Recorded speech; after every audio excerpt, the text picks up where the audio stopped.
Pelatih Timnas Indonesia Patrick Kluivert saat ini tengah disibukkan dengan persiapan laga lanjutan kualifikasi Piala Dunia 2026 zona Asia. Seperti yang kita ketahui, bersama pelatih baru Patrick Kluivert, Timnas Indonesia langsung akan berhadapan dengan salah satu tim terkuat di Asia, yakni Timnas Australia. Menghadapi Timnas Australia yang di atas kertas lebih unggul daripada skuad Garuda, tentu akan menjadi tantangan tersendiri bagi pelatih asal Belanda itu.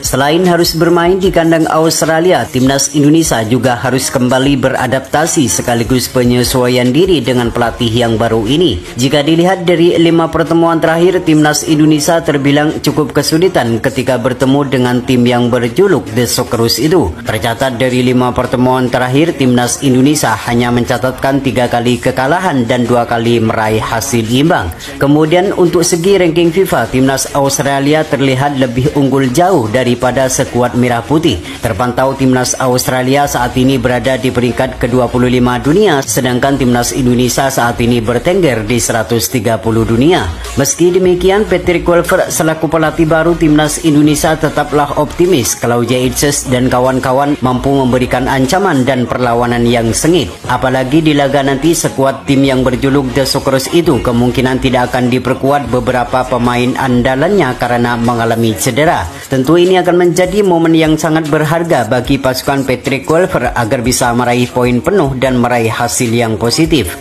Namun untuk mewujudkan semua itu, Patrick Kluivert selaku pelatih baru Timnas Indonesia haruslah mempersiapkan semuanya dengan matang, terutama di dalam menentukan strategi yang cocok untuk menyesuaikan gaya permainan Timnas Indonesia yang diketahui sebelumnya selalu menerapkan permainan bertahan. Lantas seperti apakah strategi yang bakal digunakan oleh Patrick Kluivert di saat menghadapi Timnas Australia di bulan Maret nanti? Dan berikut merupakan starting line up yang berpotensi bakal digunakan oleh Patrick Kluivert di saat menghadapi Timnas Australia untuk mencuri poin penuh di bulan Maret 2025. Di sektor penjaga gawang, Martin Paes akan tetap menjadi andalan di bawah Mister. Meski nanti ada Emil Audero, namun Martin Paes dinilai lebih layak untuk mengisi posisi ini. Berbagai penyelamatan yang dilakukan saat menghadapi Timnas Australia di pertemuan pertama lalu, Martin Paes diharapkan kembali tampil gemilang seperti di pertemuan pertama lalu di Gelora Bung Karno. Pengalamannya bermain di Liga Amerika, Martin Paes diharapkan mengeluarkan seluruh kemampuannya di saat menghadapi Timnas Australia di 20 Maret mendatang. Sementara untuk sektor lini pertahanan, nampaknya Patrick Kluivert akan memasang duet Mishilger dan Jaitses. Sebagaimana kita ketahui, Jaitses merupakan benteng terakhir di pertahanan Timnas Indonesia. Kepiawaiannya dalam menghalau bola kerap kali dilakukan oleh pemain asal Venesia ini. Selain kuat menjaga pertahanan, Jaitses merupakan pemimpin sekaligus kapten dari skuad Merah Putih. Pengalamannya bermain di Serie A diharapkan mampu memberikan kontribusi yang maksimal di setiap pertandingan, termasuk saat bertandang ke markas Australia nanti.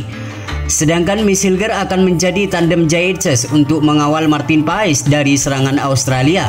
Meski cuma bermain 2 kali bersama Timnas Indonesia, namun Mishilger menunjukkan kualitasnya sebagai pemain termahal di skuad Garuda. Terlihat Mishilger beberapa kali menggagalkan serangan dari lawan, sehingga tak heran jika pemain ini menjadi starter menghadapi Timnas Australia di bulan Maret mendatang.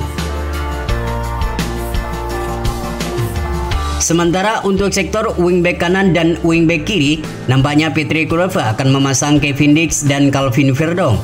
Seperti yang kita ketahui, Kevin Dix merupakan pemain yang mempunyai banyak pengalaman di kompetisi benua Eropa.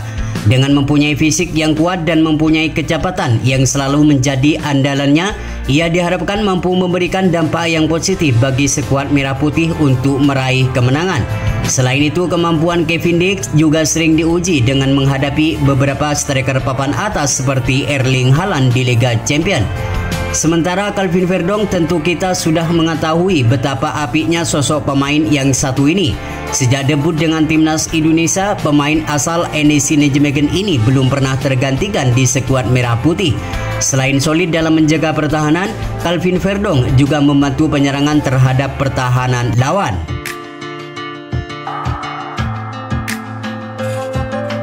Sementara untuk sektor lini tengah akan ditempati oleh Tom Haye, Joy Pelopessy, dan Ivar Jenner.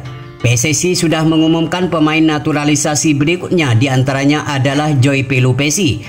Pelopessy direncanakan akan berduet dengan Tom Haye di lini tengah. Ia dinilai mempunyai track record yang bagus. Kehadirannya diharapkan mampu memberikan kontribusi yang maksimal terhadap permainan timnas Indonesia.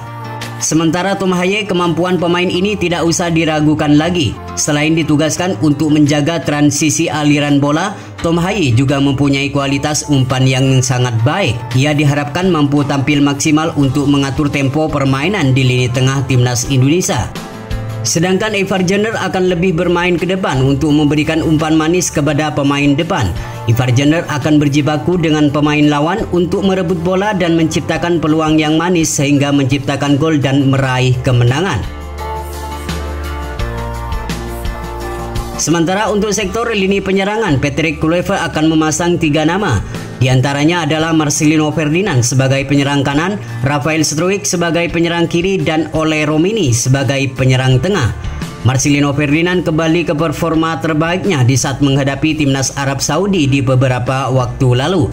Selain mempunyai kepercayaan diri yang tinggi, Marcelino juga mempunyai ketenangan di dalam melakukan finishing saat berada di pertahanan lawan. Terbukti saat melawan Arab Saudi beberapa waktu lalu di Gelora Bung Karno, Marcelino Ferdinand sukses membawa timnas Indonesia meraih kemenangan lewat 2 gol yang diciptakan. Sementara Rafael Struijk akan kembali menjadi andalan Patrick Kluivert di sisi penyerang kiri. Rafael Struijk dinilai mempunyai skill dan dribbling yang baik. Ia akan lebih bermain melebar untuk menarik perhatian para pemain Australia. Sedangkan Ole Romini akan menjadi andalan baru bagi timnas Indonesia. Setelah sah menjadi warga negara Indonesia, Ole Romini dipastikan akan bisa tampil melawan Australia di bulan Maret mendatang. Selain mempunyai naluri gol yang tinggi, Ole Romini juga mempunyai skill dan kecepatan yang baik. Kehadirannya diharapkan mampu memberikan kontribusi yang maksimal bagi lini depan timnas Indonesia yang selalu menjadi masalah di dalam mencetak gol. Itulah prediksi formasi timnas Indonesia menghadapi timnas Australia di bulan Maret nanti.